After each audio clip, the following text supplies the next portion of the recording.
Bonjour! Aujourd'hui, la fameuse séance de VMA au programme.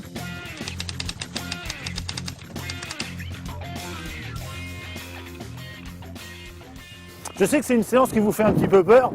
Vous lisez souvent dans les revues, séance de VMA. Alors VMA, ça veut dire quoi? Vitesse maximale aérobie.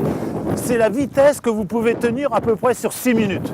Par exemple, si vous avez fait 1 km 400 en 6 minutes, vous multipliez par 10. 10 fois 6 minutes, ça fait 60 minutes, 1 heure.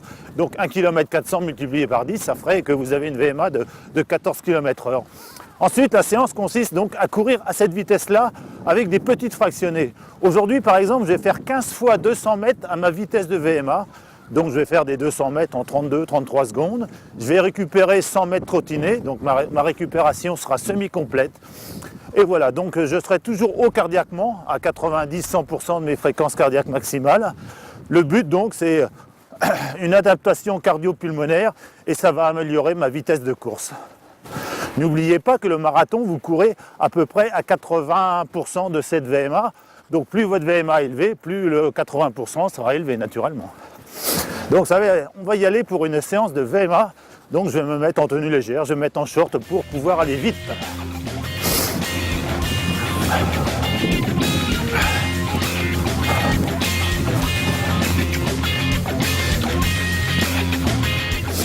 Il y a quand même un petit peu de stress parce que c'est une séance peut-être une des plus difficiles avec la séance en côte. On sait qu'on va se faire violence. La récupération ne sera jamais complète, c'est-à-dire qu'il faudra repartir pour faire un 200 mètres alors que je n'aurai même pas récupéré du 200 mètres précédent. Donc je sais que ça va être un petit peu difficile. Quelques éducatifs que vous pouvez faire à la fin de vos échauffements. Allez, montez de genoux. Je suis bien la ligne blanche.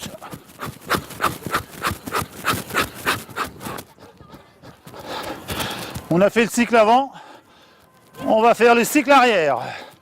Hop, hop, hop. Allez, je griffe le sol.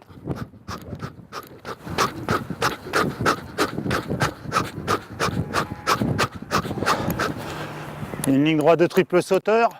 Hop, hop, hop, hop, hop, hop. Voilà, je vais me fixer mon petit repère pour mes 200 mètres. Un beau maillot jaune et ma boisson Hydrixir que je vais boire entre chaque fraction. Et je vais démarrer pour mon premier 200 mètres.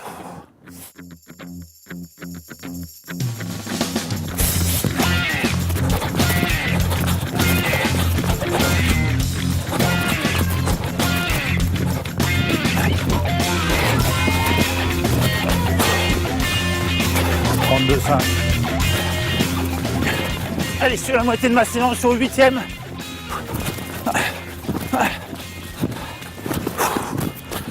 31,5.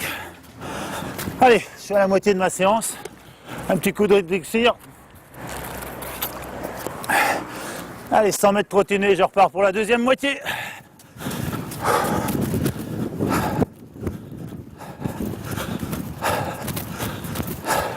Séance intense, cardiaquement. Je vais repartir alors que je n'aurai pas encore récupéré entièrement. C'est de la récupération semi-complète. Vous voyez, je viens de terminer dans 10 secondes. Je vais déjà repartir. Donc, attention. Et hop, c'est reparti pour mon 9e.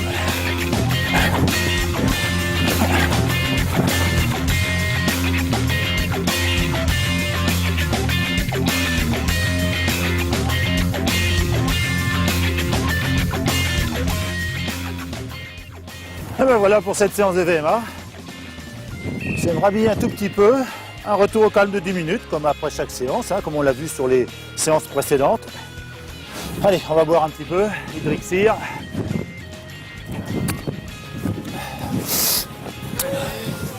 Donc le conseil d'une séance de VMA, bien calculer sa vitesse. Donc il y a des tests VMA qui sont, vous calculez sur 6 minutes en combien de distance vous pouvez les faire. La récupération est toujours semi-complète, c'est égal ou inférieur à la distance d'effort. Par exemple, si je cours 30 secondes, je vais récupérer 30 secondes. Si je fais des 1 minute, je vais récupérer un petit peu moins, des 30 ou des 45 secondes. La récupération toujours égale ou inférieure à l'effort donné. Et à bientôt pour un prochain conseil.